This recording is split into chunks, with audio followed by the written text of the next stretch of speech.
Estamos caminhando nessa série de mensagens que nós intitulamos de Jesus Transforma Tudo.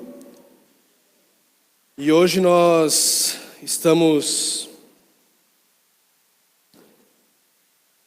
diante de uma parábola. Essa série que nós estamos fazendo no Evangelho de Lucas, ela está focando em dois tipos de textos do Evangelho de Lucas. Um deles são as conversas que Jesus tem durante o texto do Evangelho, a narrativa do Evangelho. E o outro são as parábolas, as histórias que Jesus contou. Eu quero te convidar a olhar no Evangelho de Lucas para o verso 25 a 37, ok? Lucas 10, versos 25 a 37.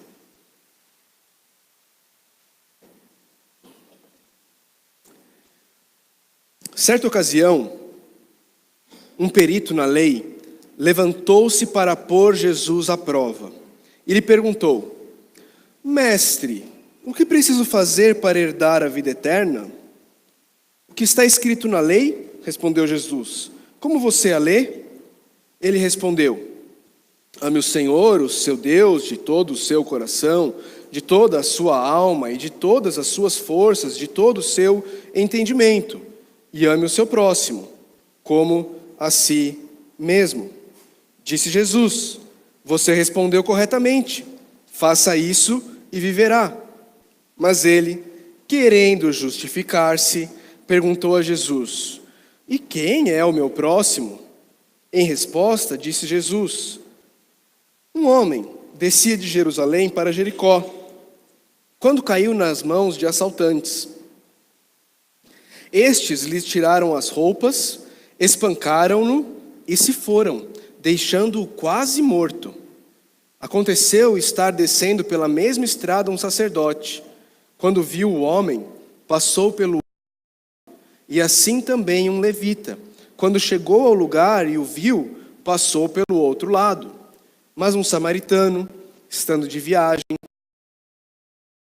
o homem, e quando o viu, teve piedade dele. Aproximou-se, enfaixou-lhe as feridas,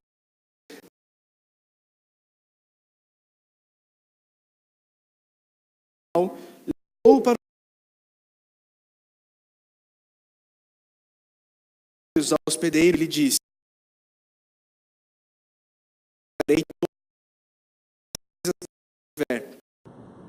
Qual desses três você acha que foi o próximo do homem que caiu nas mãos dos assaltantes?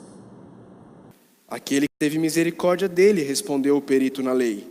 Jesus lhe disse: Vá e faça o mesmo. Vá e faça o mesmo. Orar. Senhor Deus, nós estamos diante da Tua palavra, reconhecemos a nossa incapacidade, reconhecemos que somos inapropriados para a tarefa de ensinar e também para a tarefa de escutar a Tua palavra. Por isso, Senhor, nós suplicamos que o Senhor, na Sua graça e na Sua misericórdia, Deus, possa nos capacitar tanto ao ensino quanto à tarefa árdua de escutar com fé a Tua palavra.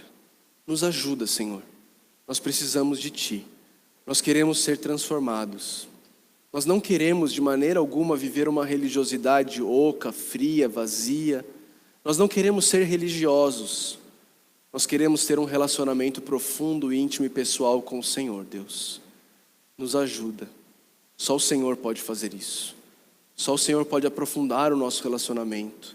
Só o Senhor pode nos fazer ver quão belo o Senhor é.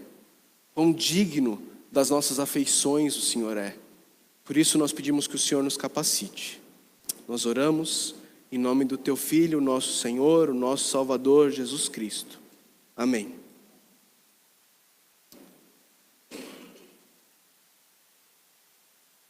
Nós estamos diante de mais uma situação em que alguém, um religioso, chega para provar Jesus. Vocês têm acompanhado a narrativa de Lucas e vocês têm visto esses homens religiosos, esses líderes religiosos, se aproximando de Jesus, não para serem transformados por ele, mas para provar e testar o Filho de Deus. Nesse texto aqui, que está diante de nós, não é diferente. Lucas começa a narrativa no versículo 25, dizendo que um perito na lei, ou seja, um advogado da época, ele estudava a lei para poder instruir e julgar as pessoas sobre o que elas podiam ou não fazer. E esse homem, esse estudioso da Bíblia, da lei, da Torá, do Antigo Testamento, ele se levanta. A ideia que dá aqui no texto é que eles estavam sentados, eles estavam ali reunidos, conversando, talvez fazendo uma refeição juntos. E esse homem, então, tem a brilhante ideia de se levantar para pôr à prova o Criador do universo. Não é? Brilhante, genial a ideia dele. E então, é com esse espírito que ele se chega até a Jesus e faz essa pergunta do versículo 25. Mestre, o que preciso fazer para herdar a vida eterna? E aqui eu preciso destacar que essa é uma tendência de todos nós. Essa pergunta do que nós precisamos fazer para herdar a vida eterna. Porque todos os seres humanos, eles nascem com um sistema operacional instalado de fábrica, que é o sistema operacional da justiça própria. É o sistema operacional de ter algo em nossas mãos para mostrar para Deus que nós somos aceitáveis diante de Deus com os méritos daquilo que nós realizamos.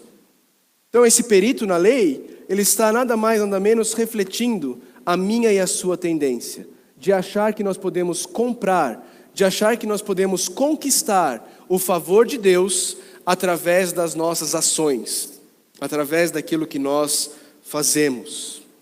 Mas essa não era uma preocupação apenas natural do ser humano, essa era uma preocupação bastante comum na época em que esse perito da lei vivia. Os judeus sabiam que Deus havia prometido um Messias, um resgatador, alguém que viria para libertá-los do domínio do Império Romano. E eles sabiam também que quando o Messias viesse, esse Messias iria fazer uma distinção entre o remanescente fiel de Israel, o verdadeiro Israel e o falso Israel. Aqueles que eram do povo, mas não eram do Deus do povo. Por isso, essa pergunta, o que é preciso fazer para herdar a vida eterna, era uma pergunta comum da época, e só nos evangelhos nós encontramos ela sendo feita 6 vezes. 6 vezes, em momentos distintos, durante a narrativa dos evangelhos, nós encontramos pessoas vindo e perguntando o que era preciso fazer para herdar a vida eterna. Você pode se lembrar, por exemplo, do jovem rico. Lembra? O jovem rico vem até Jesus e basicamente o que ele pergunta é isso. O que eu preciso fazer para herdar a vida eterna? E aí Jesus, muito sabiamente, não é? Ele responde a pergunta com uma outra pergunta, devolvendo para ele a bola, passando a bola para esse mestre da lei. Ora, você não é o perito na lei? Você não é o estudioso da lei? Então me diga, o que está escrito na lei? E como é que você lê a lei? Como é que você interpreta essa lei? O que a lei diz sobre o que precisa ser feito para que um homem possa ser salvo? Então, esse perito na lei, ele dá aquilo que é o resumo de toda a lei. Ele cita... Ele menciona aqui no verso 27, dizendo basicamente sobre o amor a Deus e sobre o amor ao próximo. Você que estava aqui, quando nós estudamos os 10 mandamentos, acho que foi ano passado, você vai se lembrar que os primeiros 4 mandamentos, eles são resumidos em ame a Deus. Esse é o resumo dos primeiros 4 mandamentos. E como consequência disso, você tem os últimos 6 mandamentos que se referem aos relacionamentos horizontais. À luz do fato de que nós amamos a Deus, nós então agora somos chamados a amarmos o próximo, ok? Esse é um resumo que o próprio judeu, ele conhece. Ele está citando aqui Deuteronômio 6:5, ame o Senhor, o seu Deus, de todo o seu coração, de toda a sua alma, de todas as suas forças. E ele está citando também Levítico 19:18, não procurem vingança, nem guardem rancor contra alguém do seu povo, mas ame cada um o seu próximo como a si mesmo, eu sou o Senhor. Então, quando o próprio Jesus, ele fala que esses são os 2 maiores mandamentos, ele não está tirando isso apenas da cabeça dele como algo novo. O povo de Israel já via dessa forma, já existiam esses resumos da lei, as 2 tábuas da lei. A primeira, com os 4 mandamentos, ame o Senhor. A segunda, com os 6 últimos, ame o próximo. Ame o próximo. Então, esse mestre da lei, esse perito na lei, ele traz essa resposta, uma resposta comum ao povo da época. E então Jesus lhe responde. Ele diz: você respondeu corretamente. Faça isso e viverá. Faça isso e viverá. O mestre, o perito na lei, ele não veio perguntando o que ele precisava fazer. Não foi isso que ele perguntou? Jesus está dizendo, então, vai lá, obedece isso daí e você vai viver. Agora a questão, queridos, é que tanto o mestre na lei quanto todos nós aqui sabemos que amar a Deus a gente até consegue enganar e fingir, mas o próximo não tem jeito. Dizer que você ama a Deus, você pode dizer e você pode enganar várias pessoas com isso, dizendo, não, eu de fato amo a Deus com toda a minha alma, com todo o meu ser, com todo o meu entendimento, todo o meu coração, toda a minha força. Eu louvo o Senhor, eu amo, minha vida é dele, eu me entrego, eu amo o Senhor. Você pode falar, mas amar o próximo, aí já é outra história. Amar o próximo é palpável, amar o próximo é visível, é tangível. Você consegue perceber se uma pessoa de fato está amando o próximo ou não está amando o próximo. Basta casar e você descobre o quanto amar o próximo é difícil. É difícil amar o próximo, ok? Basta casar, ou então fazer parte de uma igreja, não é? São as 2 coisas, 2 ferramentas extremamente úteis para você verificar a sua capacidade de amar o próximo. Case-se, ou então faça parte de uma igreja. E você vai começar a perceber o quão difícil é, de fato, amar o próximo. E esse perito na lei, ele sabe disso. Os judeus sabiam disso. E por que os judeus faziam? Os judeus começavam a encontrar atalhos. A Elô está dando aula, então eu sei que ela não está aqui. Tem mais algum advogado aqui? Então a gente pode falar. Advogado é exatamente isso que ele faz. O que ele procura? Um atalho para dar um jeito na lei e inocentar o seu cliente, ou então condenar o outro contra quem ele está. Esse é o objetivo do advogado. E eu e você, todos nós, temos um advogadozinho dentro do nosso coração, particular, só nós, que está ali para advogar em causa própria, de nós mesmos, procurando um jeitinho de amenizar a nossa consciência, procurando um jeitinho de abaixar os padrões de Deus, que é a perfeição, para trazer para um nível onde nós podemos olhar e falar assim, isso aqui eu domino, isso aqui, eu manjo, eu consigo. E os judeus da época faziam isso com esses mandamentos. De que forma? Uma das maneiras como eles faziam era o seguinte, o texto diz que eu devo amar o próximo como a mim mesmo. Eu não gosto de me relacionar com as pessoas. Então eu imagino que as pessoas também não queiram se relacionar, então eu me isolo, e aí eu não preciso ter problema, porque eu não tenho relacionamentos, eu estou isolado, eu nunca vou quebrar o mandamento de amar o próximo, porque eu estou amando, porque ele não quer também ser importunado, não é? Então eu me isolo, e pronto. Essa era uma das maneiras como os judeus da época procuravam esse atalho. A outra é exatamente a que o perito na lei faz a pergunta para Jesus, que o próprio Lucas nos dá a motivação dele. O que ele quer fazer? Ele quer justificar-se. A mesma coisa que eu e você fazemos, sempre que nós somos confrontados com o padrão da palavra de Deus, e ao invés de nós prostrarmos os nossos joelhos em terra e falarmos, Deus, pequei contra os céus, pequei contra ti, não sou digno, me perdoe e me capacite a mudar, a gente quer se justificar. Não, mas não é bem assim. Porque, por exemplo, vamos começar a definir essas questões aí de amar o próximo. Quem que é o meu próximo? É difícil definir assim quem é o próximo, né? Essa é a mentalidade desse perito da lei. Quem é o meu próximo? O judeu se defendia dizendo que o próximo eram apenas os judeus. Essas outras pessoas aí, esses incircuncisos, não, esses daí, eu não preciso fazer nada por eles, não preciso amá-los, são só os judeus. Essa é a pergunta que o mestre da lei faz. E Jesus, sabiamente e sagazmente, traz então a ele uma parábola, uma história. Vai contar a ele uma história. E ele começa.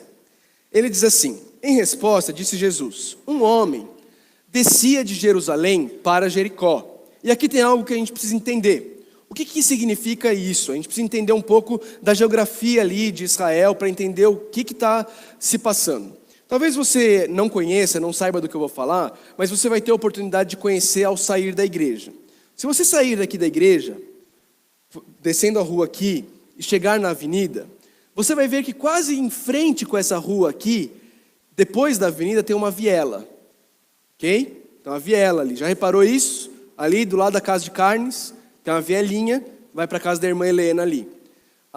O Gabriel Cunha é o caminho dele, para ele ir para a casa dele ali. E já pelo menos 2 vezes tentaram. Foi uma?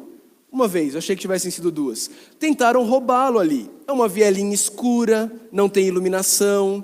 É uma vielinha que, se eu fosse pai de uma jovenzinha, eu falaria para ela: minha filha, não passe por ali, porque parece um local perigoso, um local fácil de alguém te abordar e te fazer o mal.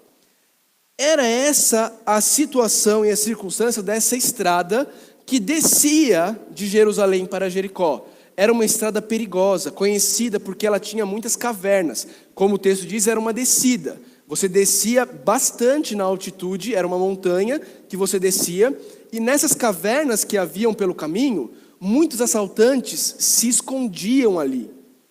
Assaltantes e terroristas, zelotes, que eram contra o povo e contra algumas ideologias e queriam matar aqueles que iam contra a ideologia deles. Então, o texto ali, ele está deixando claro que é uma situação de perigo. É um lugar perigoso. É um lugar onde você vai ficar veiaco para passar. Você vai ficar atento. Você não vai passar como se você estivesse passeando pelo bosque florido, tá bom? Essa é a situação. E esse homem, que descia de Jerusalém para Jericó, caiu nas mãos dos assaltantes. O texto aí, o termo pode ser tanto assaltantes como esses zelotes terroristas, não dá para distinguir sobre o que Jesus está falando. E estes lhe tiraram as roupas, espancaram-no e se foram, deixando-o quase morto. E agora, quem poderá me defender? Eis que chega aquele que deveria ser a maior esperança de qualquer pessoa largada no chão, quase morta. Chega um sacerdote, um homem de Deus, ok? Um homem de Deus, um homem que serve o Deus vivo. Quem eram os sacerdotes? Eles eram aquelas pessoas que eram da tribo de Levi e, mais especificamente, descendentes de Arão. Eram os descendentes de Arão que eram os sacerdotes. E muitos sacerdotes moravam em Jericó e serviam no templo em Jerusalém. Então esse era um caminho que eles faziam. Mas o sacerdote, o homem de Deus, quando viu ali aquele homem moribundo, quase morrendo, ele olhou para aquele homem, virou as costas e foi pelo caminho contrário. Muitos estudiosos tentam achar alguma justificativa. Porque se ele tocasse no homem morto, ele não sabia se estava morto ou não, ele ficaria impuro. Não é? A gente não sabe, a Bíblia não fala, é uma história, é uma parábola, não é uma história real. Parábolas são histórias que Jesus contou, que não são reais, são apenas ilustrações. Então a gente não precisa ficar imaginando por que o sacerdote não passou, não ajudou. O ponto é, na história que Jesus está contando, aquele que deveria ajudar, não ajudou. Aquele que deveria ser mais próximo de Deus e por isso amar mais as pessoas, não o fez. Mas não apenas o sacerdote passou. Jesus parece que quer pegar mesmo no pé desses líderes religiosos. Agora ele fala de um levita. O que era o levita? Existe uma ideia equivocada de que o levita são os músicos da igreja, né? Então algumas pessoas falam, eu sou levita.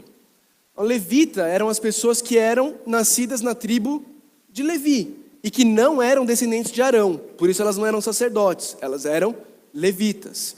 E elas eram auxiliares dos sacerdotes. O que elas faziam? Elas varriam o templo, elas arrumavam as cadeiras, não é? O levita é muito mais o nosso diácono do que o músico. O levita também tocava, mas ele não fazia só isso. Ele passava os cabos, ele tinha que arrumar tudo, ver se a projeção estava direito. Ele era responsável por toda essa parte da estrutura do templo, da estrutura que existia em Israel para a adoração ali no templo. Esses eram os levitas. E o levita passou. Parece aqui que ele chegou um pouco mais perto. O texto diz que ele viu o homem. E quando ele viu o homem, passou pelo outro lado. Também não o ajudou. E aí Jesus continua. E esse perito na lei, ouvindo essa história, ele com certeza conseguia imaginar e pensar diversas outras pessoas que Jesus poderia citar que passaram e no final ajudaram. Provavelmente ele pensou, olha, agora Jesus vai falar de um judeu sem nenhum cargo na estrutura religiosa, dando um tapa na estrutura religiosa judaica e mostrando que os judeus comuns são mais virtuosos. Mas não foi isso que Jesus fez. Jesus vai fundo na questão e ele cita um samaritano. E aqui você precisa entender algumas coisas sobre quem são os samaritanos. Você se lembra que o povo de Israel, ele desobedeceu a lei de Deus, e como consequência de ter desobedecido a lei de Deus, eles foram levados cativos por 70 anos à Babilônia. Lembra disso? 70 anos lá, lembra de Daniel, a história, tá? Babilônia. Os samaritanos, eles eram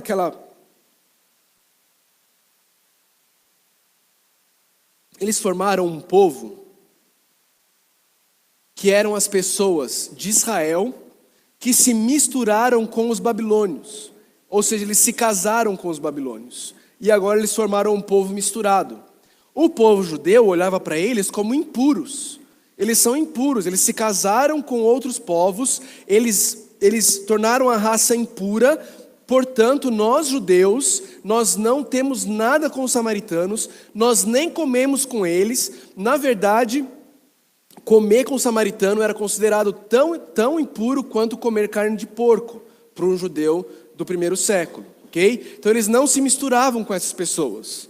Mas Jesus escolhe justamente o samaritano. E ele diz, mas um samaritano, estando de viagem, chegou onde se encontrava o homem, e quando o viu, teve piedade dele. Talvez a melhor maneira de traduzir a palavrinha que na minha versão foi traduzida como teve piedade mostrou compaixão. Se compadeceu dele. Mostrou compaixão para com ele. E porque mostrou compaixão para com ele, não ficou assim, com aquela figura dos santos, que a gente tem aquelas imagens assim, né? Piedade, né? Olha, coitadinho. Por isso que não é a piedade a ideia. A ideia é compaixão, porque compaixão gera ação. E o texto continua e diz que porque esse homem teve compaixão, ele aproximou-se daquela pessoa. Lembra? Ele se aproximou de uma pessoa caída no beco, escuro. Pode ser o quê? Pode ser golpe. Pode ser alguém fingindo que está caído ali para me assaltar. Mas ele se aproximou. Ele se aproximou. Não apenas se aproximou, mas ele enfaixou-lhes as feridas. Provavelmente rasgou parte da roupa dele para poder enfaixar as feridas daquele homem. Não apenas isso, ele pegou do vinho dele e do óleo dele, coisas caras e valiosas numa viagem. Uma viagem longa, esse caminho tem 27 quilômetros, essa estrada, ok? Ele não estava passando num bequinho, eram 27 quilômetros de beco, ok? E ele então derrama o vinho e o óleo para ajudar a cicatrizar e limpar aquelas feridas. coloca aquele homem sobre o seu animal, o que significa que ele fez o resto da viagem a pé, levou esse homem para uma hospedaria, cuidou desse homem, no dia seguinte deu 2 denários para o hospedeiro, o que era, os estudiosos dizem que era o suficiente para aquele homem ficar ali sendo cuidado por 24 dias. Pagou 24 dias de hospital para o cara, não é? De internação. 24 dias. E disse, olha, está aqui já 24 dias, mas se ele te custar alguma coisa a mais, fique tranquilo, porque eu vou voltar e eu vou pagar as despesas dele. Ele teve compaixão. Ele teve amor por um ser humano que estava ali, quase morto. Quase morto. A vida dele estava se apagando. E esse samaritano olha para ele, tem compaixão, e não fica parado, mas ele age. Ele age em meio à sua compaixão. E aí Jesus então faz a pergunta para o mestre da lei. E aí, qual destes 3 você acha que foi o próximo do homem que caiu nas mãos dos assaltantes? Não era isso que você queria saber? Você não queria saber quem é o próximo? Qual desses 3 você acha que foi o próximo? É interessante que ele pergunta quem foi o próximo do homem que estava caído, não é? Nos mostrando que nós não temos muito que nos preocupar quem é o nosso próximo, mas que nós temos que nos preocupar em sermos o próximo do outro. Sermos o próximo do outro. E aí então o mestre da lei, ele responde. Ele responde com um certo rancor, uma certa birra dentro do coração dele, porque ele não consegue falar o samaritano. Você percebe? Ele fala, aquele que teve misericórdia dele. É igual o filho quando desobedece. Você fala assim, olha o que o teu filho está fazendo. Você não fala o nosso filho, é o teu filho que está fazendo. Ou Adão falando para Deus, né? A mulher que tu me destes, né? Ele fala assim, aquele que teve misericórdia dele lá. Respondeu o perito na lei. E Jesus lhe disse, vá e faça o mesmo. Qual era a pergunta inicial do perito da lei? O que eu preciso fazer? Amar o teu Deus sobre todas as coisas, com toda a sua força, o próximo como a ti mesmo. Faça. Mas quem que é o meu próximo? Aquele que teve misericórdia dele. Faça. Faça. Jesus está dando uma ordem. Jesus está mostrando para ele que ele é absolutamente incapaz de fazer aquilo. Jesus está mostrando para ele que ele não consegue. Jesus está mostrando para ele que o que ele precisaria fazer para poder conquistar a vida eterna é algo que ele e nós somos completamente incapazes de fazer. Nós somos todos aqui capazes de forma perfeita, amarmos a Deus sobre todas as coisas e ao próximo como a nós mesmos? Não somos. Nós somos absolutamente incapazes. E é exatamente isso que Jesus está querendo mostrar para esse mestre da lei. Tendo entendido o texto, eu queria olhar com os irmãos para algumas lições que a gente pode tirar desse texto. Algumas aplicações dessa conversa que Jesus tem com esse mestre da lei e dessa história que ele conta. Primeira delas, não deve existir limite étnico, racial, social ou ideológico para o amor daqueles que conhecem o amor. Você entendeu esse final? O amor. Sabe quem é ele? Deus é amor. É isso que nós aprendemos com João? Deus é amor. Aqueles que conhecem o amor não podem limitar o seu amor ao próximo por questões étnicas, raciais, sociais ou ideológicas. E queridos, isso é o que nós mais vemos. Isso é o que nós mais vemos. Olhe para os conflitos acontecendo lá em Boa Vista, Roraima. Para as dificuldades que têm surgido lá. Eu não estou aqui defendendo que os venezuelanos eles podem entrar e podem fazer o que eles quiserem. Não é isso. Mas eu estou defendendo que para um cristão, nada, absolutamente nada, justifica tirar a vida de uma outra pessoa e deixar de amá-la só porque ela é de um outro país. Só porque ela é de uma outra nacionalidade. Nada justifica. Veja o que aconteceu essa semana. Se você não está em Marte, se você está no planeta Terra, Brasil, você sabe que um candidato à presidência sofreu uma tentativa de homicídio. E o que nós vimos nas redes sociais? Pessoas felizes, cristãos falando, ele plantou, ele colheu. Queridos, não existe diferença ideológica que justifique você não amar se você de fato conhece o amor.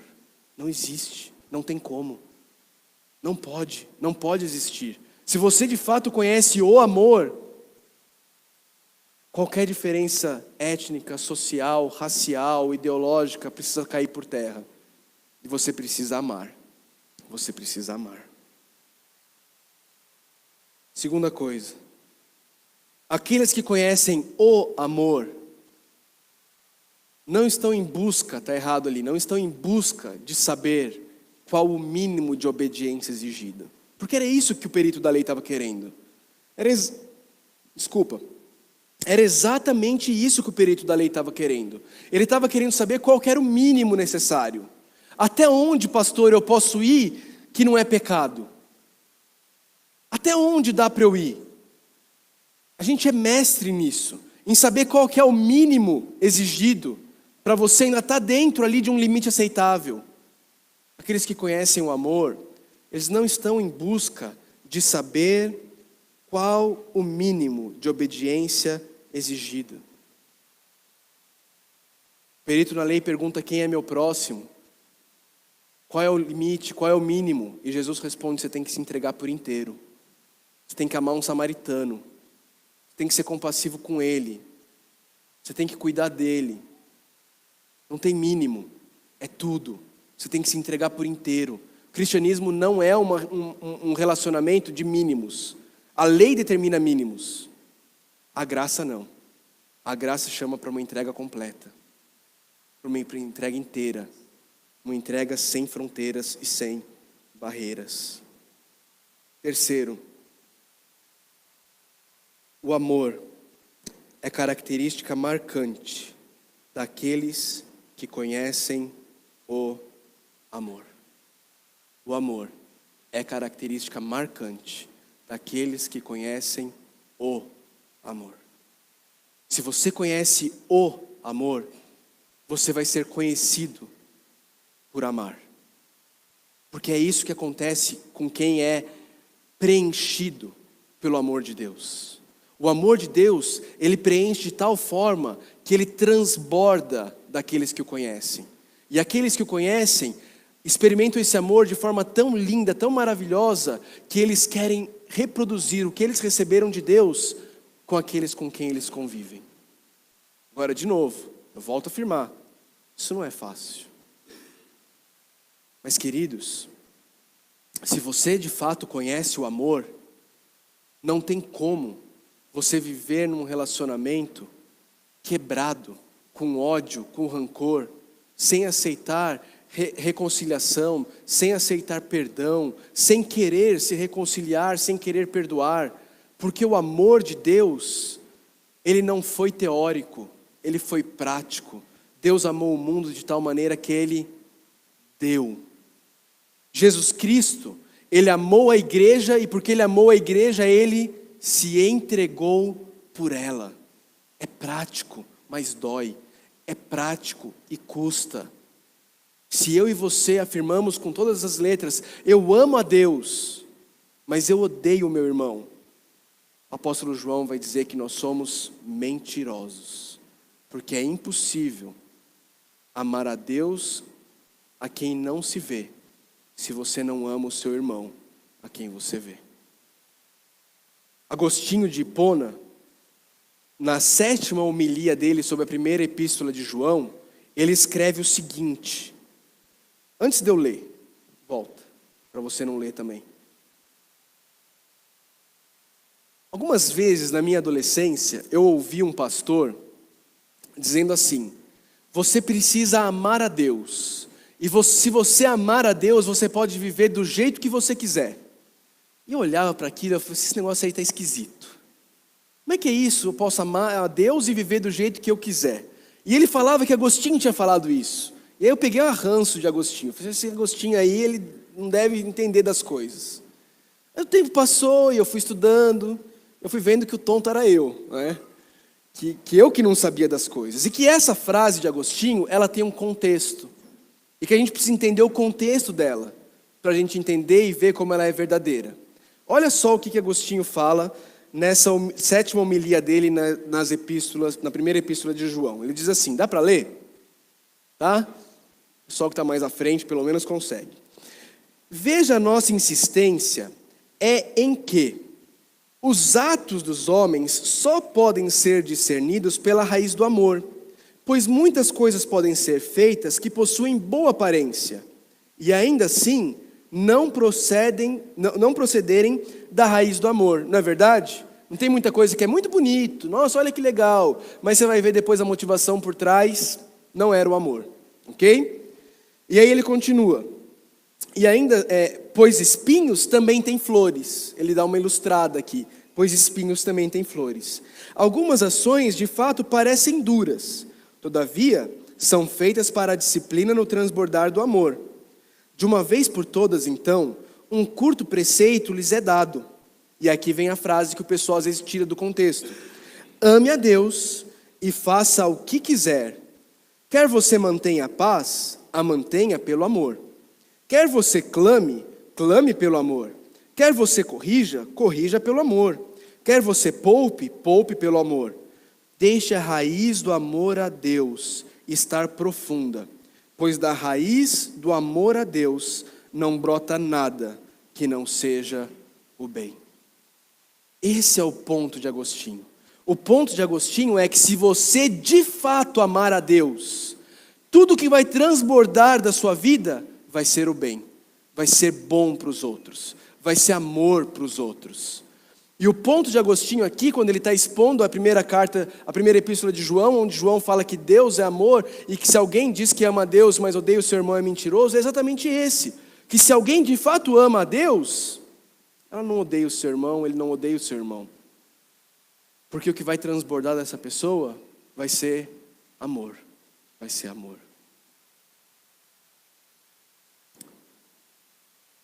Por último, não tem como fazer isso. Foi isso que Jesus falou para ele? Vai e faça isso. Vai e faça isso.